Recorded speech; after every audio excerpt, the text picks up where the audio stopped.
Welcome to today's Explainer. We're going to explore a genuinely fascinating idea straight from the profound teachings of Maitreya Bodhisattva. Think about it. What if our daily feelings aren't just these random, chaotic events that happen to us, but are actually highly structured phenomena that we can decode? Well, we're diving deep into the Yogacarabhumi Shastra today to find out exactly how this ancient Buddhist text systematically analyzes the differences in our feelings. Here's a quick look at our agenda for today. We'll start with the teachings of Maitreya, break down the anatomy of human feelings, explain the 5 aspects in detail, compare ignorance versus wisdom, and finally, look at attaining true inner purity. All right, let's jump right into Section 1, Teachings of Maitreya, Grounding the Abstract.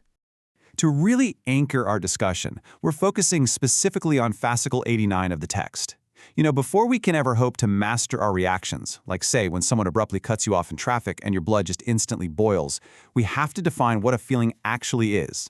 In this context, a feeling is simply the mental state of experiencing or receiving an impression. It's a completely universal human experience, right? But this philosophy categorizes it systematically. It's not just abstract poetry, it's a precise mechanical tool designed to actually aid in your spiritual liberation. Moving on to Section 2, The Anatomy of Human Feelings, The Breakdown. What I find absolutely fascinating about this text is that it completely rejects the idea that feelings are mysterious, untamable forces. Instead, Maitreya Bodhisattva literally diagnoses the human mind by breaking down every single feeling into 5 sequential, highly observable parts. This is known as the Wu Xiang, or the 5 aspects.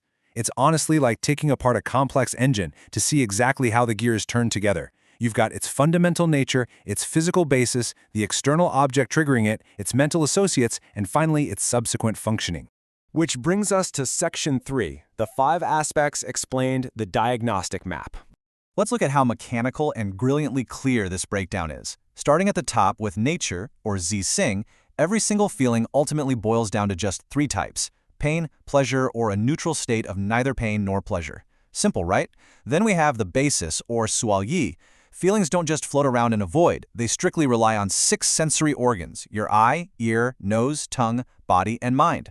That's your physical hardware. Third is the object, or Suyan, which are the external triggers out there in the world, like a specific shape or maybe a loud sound. Fourth, the associates. When a feeling happens, it brings along friends like your perceptions, your willpower, and your wholesome or unwholesome traits.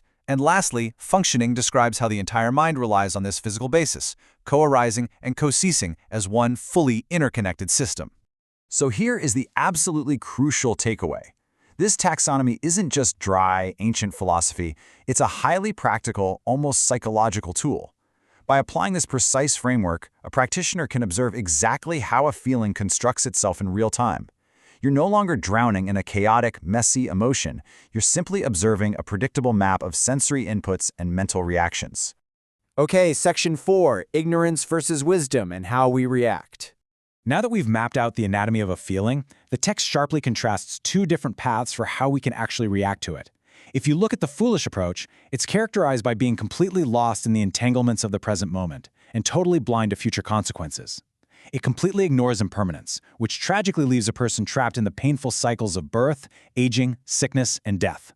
But on the flip side, the wise approach, being not foolish, means you actively realize the specific and general characteristics of your feelings through those 5 aspects we just talked about. This intense awareness allows you to literally cut off afflictions at their root, eventually realizing the noble truths and attaining ultimate nirvana. Let's dig just a bit deeper into the actual mechanics of that ignorance. When we fail to apply the analytical tool of the 5 aspects, we entirely miss the boat on impermanence. And the text explains that this blindness happens in distinct, heavy stages. We remain blind to the immense suffering inherent in early life, which is birth. We remain blind to the distress that inevitably creeps into midlife, characterized by sickness. And we stay blind to the heavy suffering in late life, bringing aging and ultimately death. Without observing our feelings, we're just swept helplessly along by these natural, yet deeply painful phases of human existence. Which brings us to our final section, Attaining Inner Purity, the Ultimate Resolution. This entire deep deconstruction has one massive, overarching purpose: achieving true inner purity.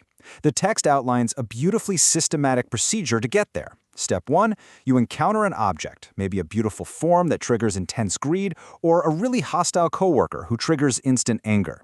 Step 2, instead of reacting blindly, you apply what the text calls out-of-world wisdom. Step 3 is where it gets highly tactical. You contemplate a specific, targeted antidote. For example, if you feel greed toward that beautiful form, you actively contemplate impurity to counter it.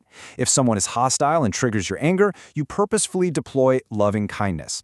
By doing this, Step 4, you actively dispel the secondary afflictions. And finally, Step 5, you achieve lasting inner purity. And this powerfully underscores the final goal. The text explicitly states that by practicing this way, one is correctly dispelling secondary afflictions from the basis body to make the mind pure. Essentially, you use your profound understanding of the basis, meaning your physical body and its senses, to actively scrub out the mental afflictions that try to take root and grow there. What you should absolutely take away from this explainer is that spiritual liberation in this tradition isn't about running away from your emotions. It's definitely not about shutting them down like a robot either. It is achieved by meticulously understanding their mechanics. The 5 aspects provide a direct, highly analytical roadmap to severing mental afflictions. So, I want to leave you with this thought. The very next time a powerful emotion arises in your mind, will you just be swept away by the tide? Or will you use this profound, ancient framework of the 5 aspects to deconstruct that feeling, observe its nature and its basis, and discover your own inner purity? Keep learning, stay focused, and start observing your own mind's incredible machinery.